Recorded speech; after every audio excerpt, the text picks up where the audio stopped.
Dan di sana, di balik kaca, ada sepasang mata merah yang menatap balik ke arahnya. Halo guys, balik lagi ke channel ini. Dan sebelum masuk ke ceritanya, gue mau tanya dulu nih sama kalian. Kalau kalian tahu sebuah rumah punya sejarah kelam, pernah jadi tempat pembunuhan brutal, kalian masih mau nggak sih tinggal di sana? Kebanyakan orang pasti jawabnya ya nggak mau lah. Tapi ada satu keluarga yang jawabannya iya, dia mau. Dan keputusan itu jadi salah satu keputusan paling menyesal dalam hidup mereka. Hari ini kita bakal ngomongin salah satu kasus paling terkenal di dunia. Kasus yang sampai sekarang masih diperdebatkan antara tragedi nyata atau horor yang jauh melampaui nalar manusia. Ini adalah kisah tentang sebuah rumah di 112 Ocean Avenue, Amityville, New York. Siapkan diri kalian guys, karena ini panjang ceritanya. Dan ini bukan sekedar cerita serem biasa. Ini cerita bisa bikin kalian, takut. Kita mulai dari awal, dari malam yang mencekam dan merubah rumah itu selamanya. Tanggal 13 November 1974, Amityville, New York, kota kecil yang tenang, damai, tipe kota yang semua orang saling kenal satu sama lain. Di 112 Ocean Avenue, ada sebuah rumah besar bergaya kolonial Belanda. 3 lantai, jendela-jendela yang kalau dilihat dari luar, bentuknya mirip sepasang mata yang menatap. Di dalam rumah itu tinggallah keluarga DeVeo. Ada Ronald DeVeo senior, sang ayah, pengusaha sukses, orangnya keras, tapi bisa menghidupi keluarganya dengan baik. Dan ada istrinya yang bernama Louis. Dan 4 anak mereka yang bernama Don, Allison, Mark, dan si bungsu John Matthew. Satu lagi anak sulung mereka, Ronald DeVeo Jr., yang biasanya dipanggil Butch oleh orang-orang terdekatnya. Usianya 23 tahun, orangnya tertutup, punya masalah dengan narkoba, dan hubungannya dengan ayahnya nggak pernah baik. Tapi malam itu, 13 November 1974, dari luar semua terlihat normal. Semua lampu mati, semua orang sudah tertidur. Sekitar jam 3 pagi, Butch DeVeo mengambil senapan kaliber 35 miliknya. Dia masuk ke kamar ayah dan ibunya terlebih dahulu. 2 tembakan, lalu ke kamar saudara-saudaranya satu persatu.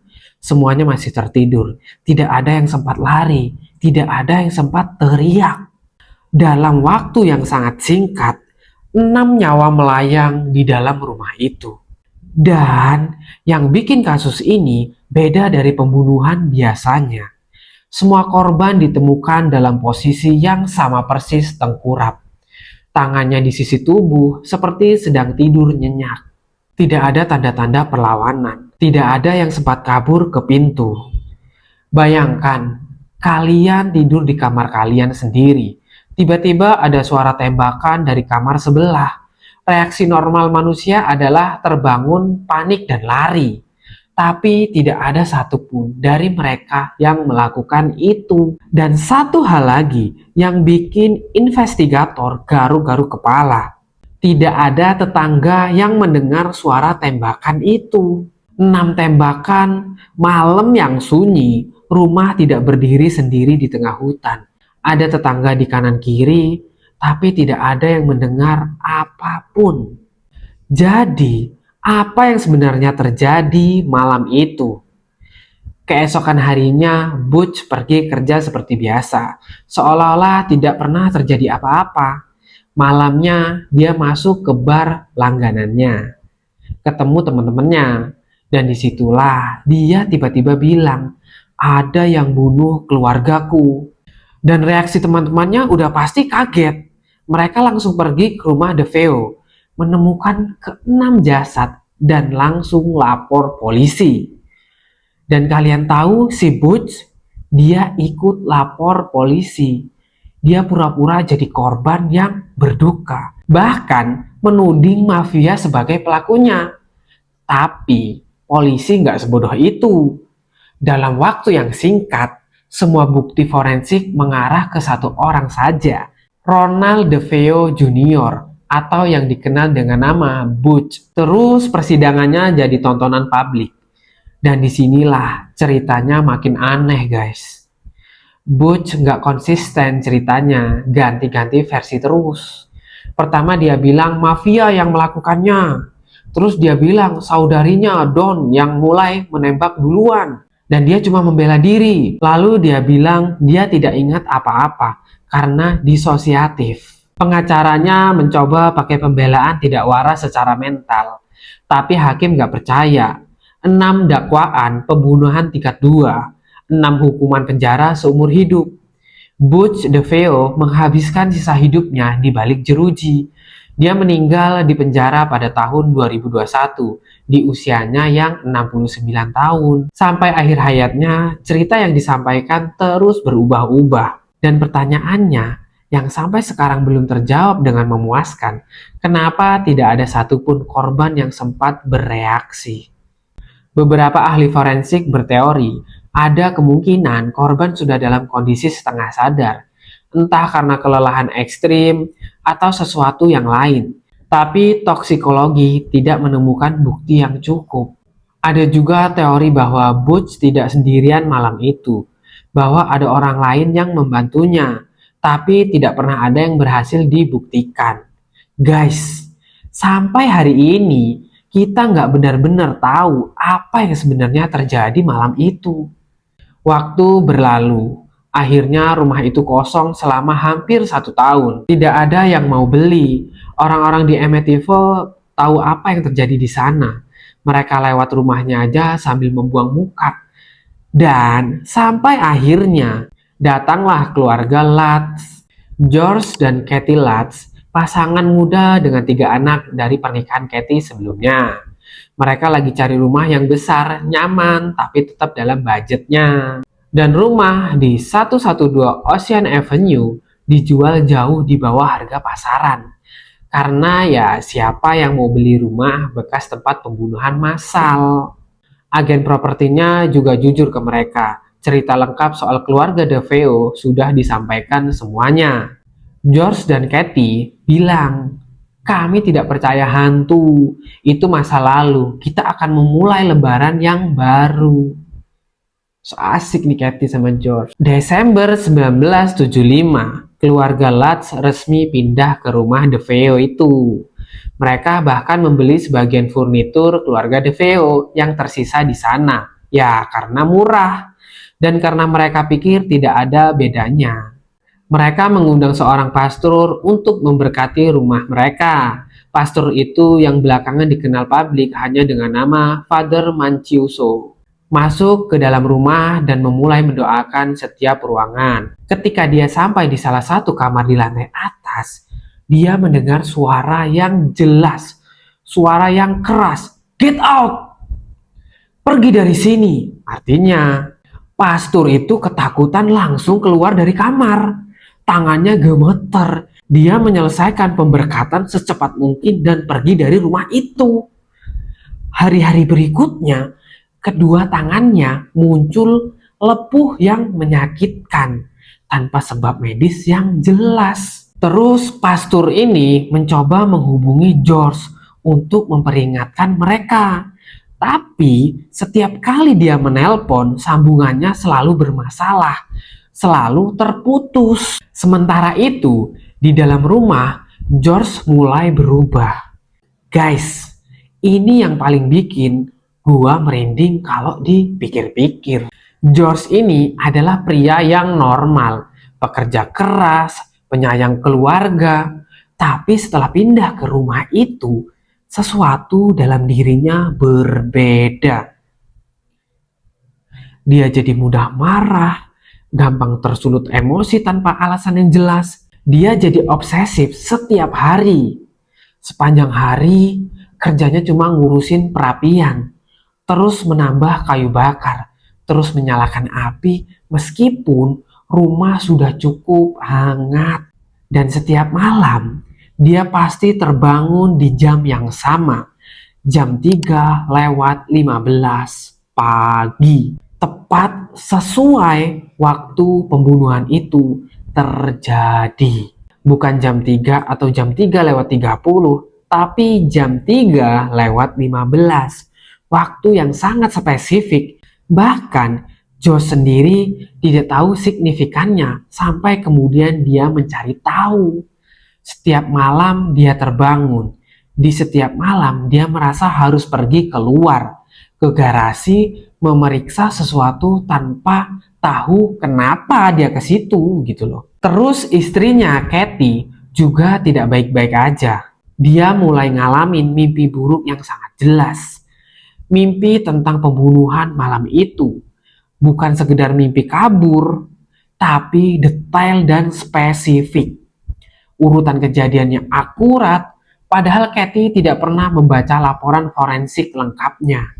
Terus soal anak-anaknya. Missy, putri bungsu mereka, tiba-tiba punya teman hayalan. Hal yang normal untuk anak-anak kecil kan?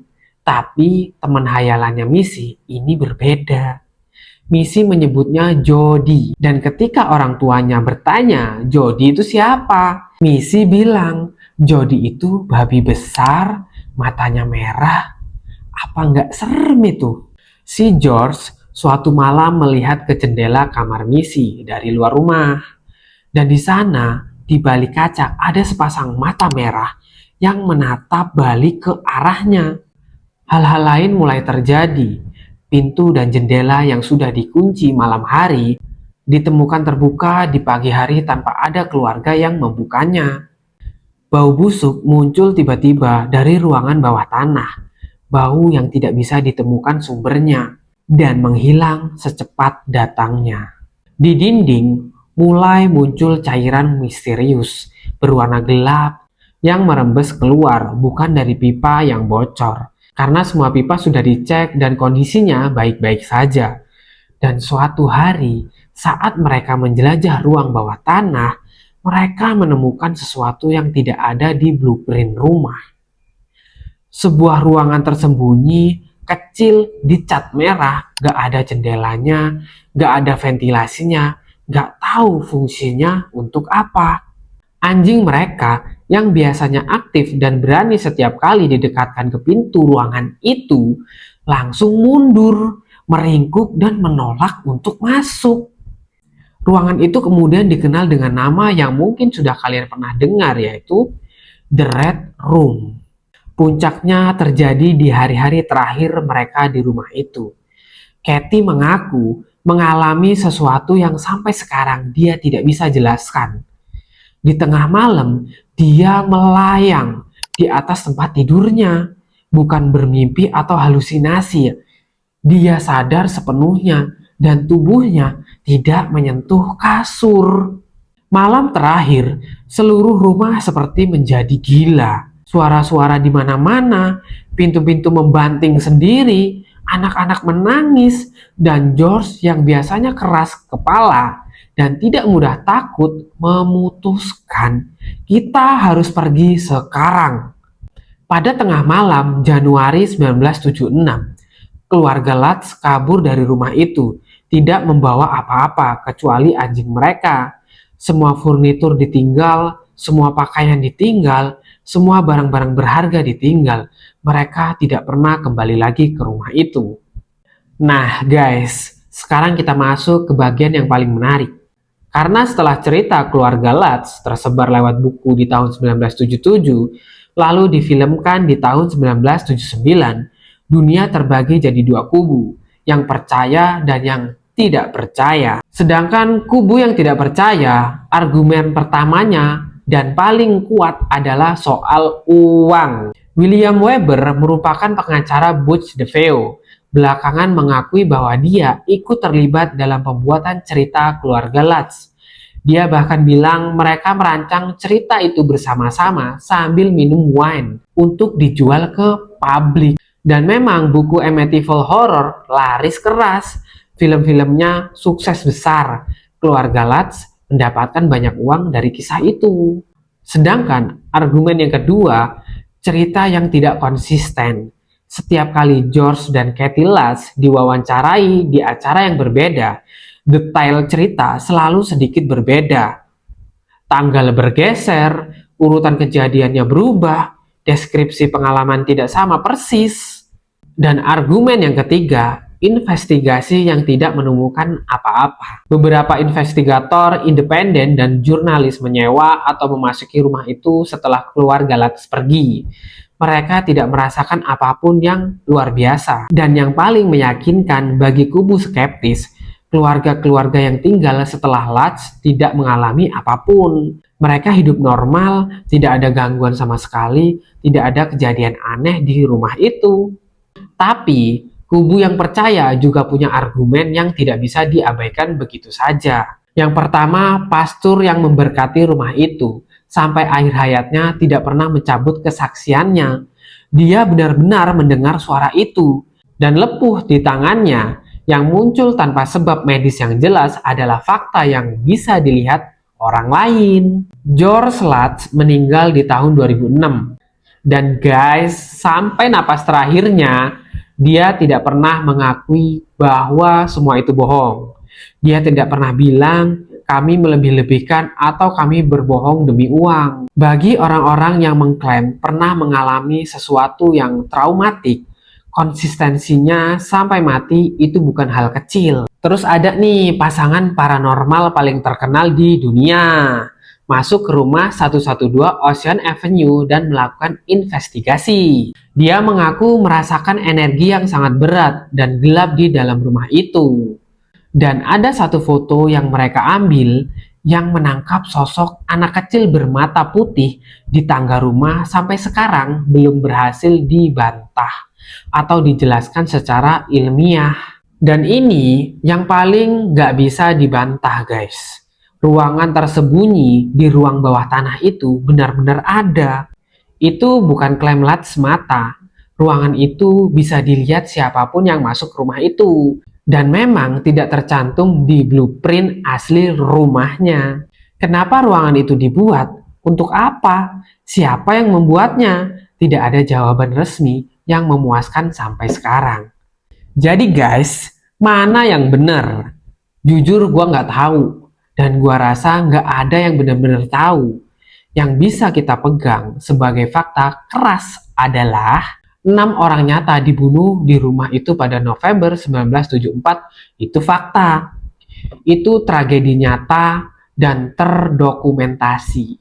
Apakah ada sesuatu yang supernatural terjadi setelahnya? Apakah keluarga Lutz benar-benar mengalami apa yang mereka klaim? Atau apakah mereka memanfaatkan tragedi itu untuk keuntungan finansial? Itu adalah pertanyaan yang mungkin tidak akan pernah terjawab dengan pasti. Yang gua tahu, ini yang bikin kasus Amityville selalu relevan sampai hari ini adalah rumah itu masih berdiri. 112 Ocean Avenue, Amityville, New York masih ada. Masih ditinggali sampai sekarang. Alamatnya sudah diganti biar tidak jadi tujuan wisatawan.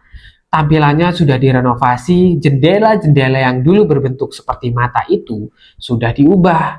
Tapi tanah tempat berdirinya masih sama. Kalau kalian tanya gua, mau nggak tinggal di sana? Ya jelas gua nggak bakal mau. Bukan karena gua percaya hantunya, tapi karena sejarahnya aja udah cukup berat untuk dibawa tidur setiap malam. Oke guys, segitu dulu cerita dari gua. Kalau kalian punya pendapat, percaya atau tidak percaya, drop di kolom komentar ya. Kalau video ini bermanfaat dan kalian mau gua bahas kasus-kasus misterius lainnya, jangan lupa like dan subscribe. Sampai ketemu di video berikutnya.